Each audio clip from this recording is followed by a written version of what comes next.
দেশের বাজারে আবারও সোনার দাম বৃদ্ধি পেয়েছে। বাংলাদেশ জুয়েলার্স সমিতি জানায় রোববার ২ ফেব্রুয়ারি থেকে নতুন দাম কার্যকর হবে। সবথেকে ভালো মানের বা ২২ ক্যারেটের ১ ভরি স্বর্ণ ২৯০০ টাকা বাড়িয়ে ১,৪৪,৮৯০ টাকা নির্ধারণ করা হয়।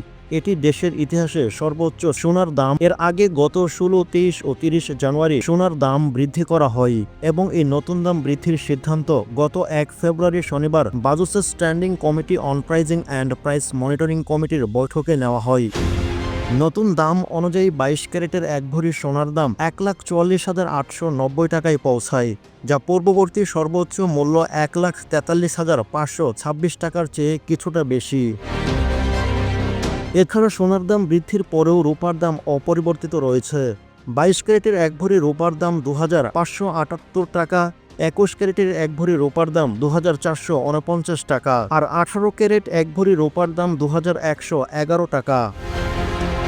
এতদিন পর্যন্ত সোনার দাম বৃদ্ধির পরিপ্রেক্ষিতে বিশেষজ্ঞরা বলছেন, আন্তর্জাতিক বাজারে সোনার দাম বৃদ্ধির ফলে দেশের বাজারে তার প্রভাব পড়ে।